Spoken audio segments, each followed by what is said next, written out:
So free agency has already begun for Major League Baseball players. It started on Halloween, but the first day that players are allowed to sign with a new team is this week on November 4th. So the offseason has officially begun for the New York Mets, and it's about to heat up. So let's take a look at the team's goals this offseason.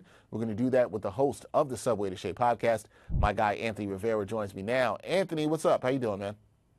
You know, outside of making the playoffs and having that run, this is probably the best time of the year. You get to the offseason, you get to free agency, a lot of moves going to happen, and the Mets have a lot of moves to make, so I'm very excited about it. Yes, let's get right into it. Should be an exciting offseason for the Metropolitans. And Anthony, before we get to the offseason, I want to look back a little bit. So when you look back on the Mets 2024 season, what do you think were the biggest takeaways from their journey to the NLCS? What helped them reach that point, and where did they fall short? I like to use this line with the Mets for the 2024 season, and that's resilience through adversity. This team came from 0-5. They had a 9-19 May, and they were able to find a way to make it into the postseason and have a pretty deep run, coming 2 games short of going to the World Series. And you look at just the resilience of this team from the players through Carlos Mendoza and what he did and how David Stearns put the team together. You got MVP performances from Francisco Lindor. You had the emergence of Mark Vientos. Then you got the I Gotta Prove It characters in Sean Manaea and Luis Severino. You had the depth guys in Jose Iglesias bringing him his OMG to the Mets. Jesse Winker, Tyrone Taylor. They just, they kind of fell short and ran out of steam at the end. Yeah, and it happens. They ran out of steam at the end, but it was a fantastic season for Mets fans, an exciting ride. And when you look at the changes that they had in the offseason, particularly with Carlos Mendoza in at manager and the new front office team in their first season, how would you grade their performance? And do you think they made significant cultural shifts within the team? I think a fair grade for them is a B plus to me, just short of an A. I think if they would have made it to the World Series and had a deep, series with the Yankees, I think it may have been an A. But I think for this first year, a B is good for them, a B plus that is. And David Stearns did not hesitate to take out players who were not helping this team. Carlos Mendoza kept them fresh every day. They did not let any big loss, and they had a pretty few of them, big losses during the season. He did not let them linger, and the players came to play every day and were able to push themselves through to the postseason. And when it comes to the culture, I talked about this with you many times in the past on here, on my podcast. I said this team really had to have a good season in 2024 to kind of make free agents want to come here and make this a destination, not only just for making the most money because Steve Cohen has the most money to give. It's to have players that want to be here. And we heard it all season long, whether it was from Iglesias or Lindor, Nimmo. Every player had great things to say about how this organization was run. And that's things you didn't hear in the past. So it's a great step. You got a great hierarchy in the Cohens running the team from David Stearns and also Carlos Mendoza as the manager. Yeah, and that gives optimism to the Mets fans and thinking that the future is bright, especially heading into this offseason. And speaking about this offseason, as the Mets now begin this, what would you say are the team's biggest needs that should be addressed to build on the momentum from this past season? Well, we're kind of back at square one when it comes to the rotation, right? We got to rebuild this rotation again because Sean Manaea is a free agent. Luis Severino is a free agent. So is Jose Quintana. So the Mets are going to have to rebuild the rotation again because all they really have right now is Kodai Senga. We don't know his health. Paul Blackburn's going to be coming back from injury. You got David Peterson, possibly, Jose Budo, as well as Tyler McGill. But the Mets are going to really have to go into that free agent pool. There's a couple of good starters out there. They can bring back a couple of their starters. We'll see how it comes out when it comes to the rotation. Obviously, you'll always want to keep replenishing the bullpen. That's a thing that needs to be done every single year. You got to have pitchers that are able to get to Edwin Diaz at the end of games and prove that they can get some big outs. And then you look at first base with Pete Alonso becoming a free agent, as well as the outfield as well. All right, we'll see what they do to address those needs. Now, one of the big things that's going to be talked about this offseason, the Mets are reportedly in the mix for Juan Soto. How much of a game changer would Soto be for this lineup? And do you think the Mets should go all in to make this happen? I think he's a game changer on any lineup that you put him in. He was a game changer in the Yankees lineup and helped them get to the World Series with big at bats in the postseason, big at bats all year. He's only 25 years old, and I do think that the Mets should be all in on Juan Soto. He's a type of player that, if you remember last year, the Mets offered Yamamoto the most money to come to the team, although he ended up going with the Dodgers for the same price. But that's a type of player that you're going to give the most money to and give them years as well. He's a franchise player. He's a kid that is probably top five, could be top three in Major League Baseball. If there's anyone that I'm going to give money to and open the checkbooks for, it's going to be Juan Soto. All right, there you go. So Anthony willing to back up the Brinks truck for Juan Soto, but Mets fans will also say, well, what if that doesn't happen? What if you don't get Soto? So aside from the possibility of the outfielder, where else could the Mets offense improve? And are there any free agent hitters that you think will be a good fit for this Metropolitan club?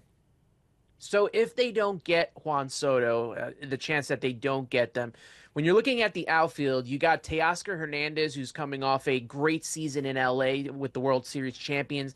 You got Anthony Santander, who also, he hit 40 home runs as well as Juan Soto did. So those are two guys that I would look for in the outfield. When it comes to first base, Pete Alonso, obviously I would want to return on a good deal.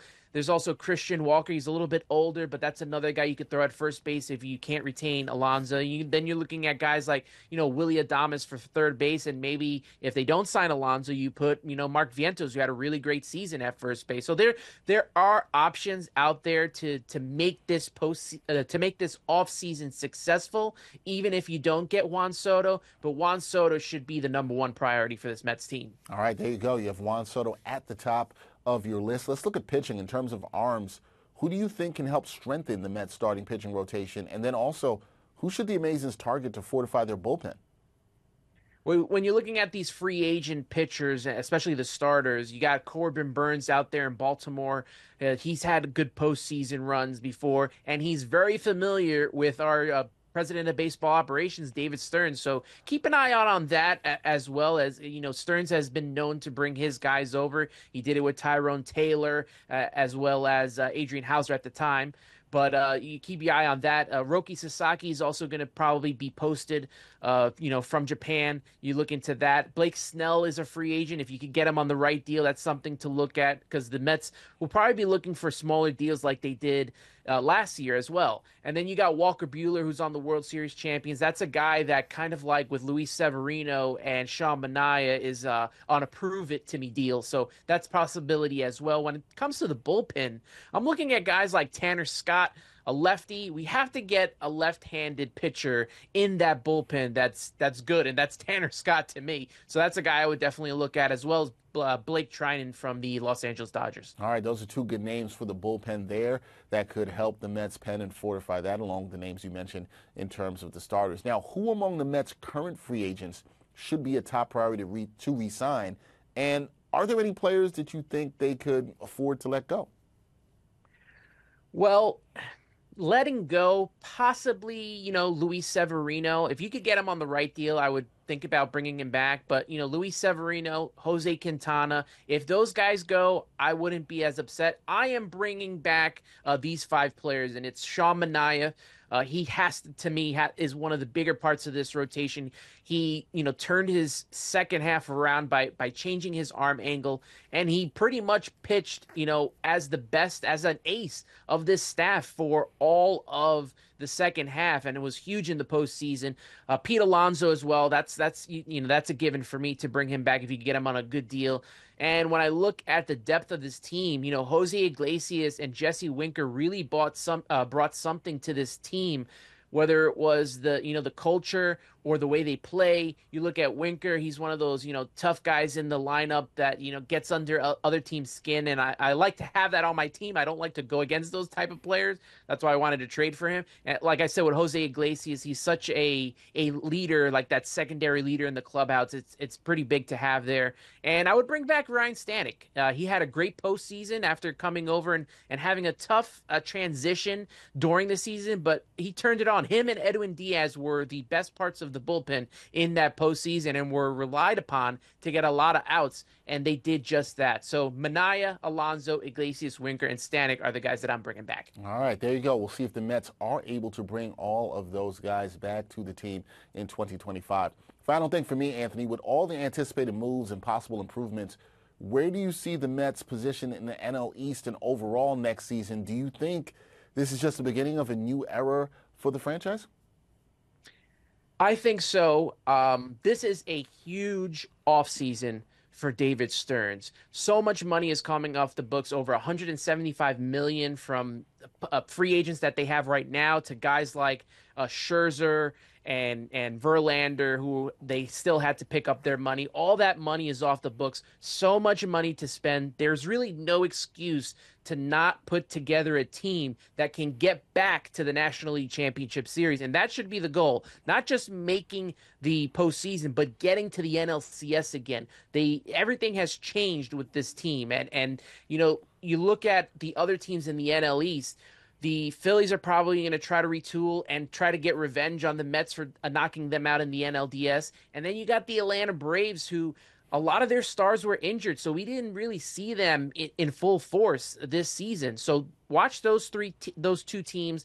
They will be at the top of it. You got young and upcoming team in the Washington Nationals as well. So it's not going to be easy, but the Mets could make a lot of headway this offseason, whether it's through free agency or trades. They got to get it done, and they got to get themselves back into the NLCS. All right, Mets fans would like that back to the NLCS. Even better, they would like the team back in the World Series for the first time since 2015. We will see what happens with the Mets offseason. But it's good to always get an outlook on the offseason. We did that with Anthony Rivera, host of the Subway to Shea podcast, always doing a fantastic job talking Mets baseball. Anthony, thank you for the time. We will talk soon.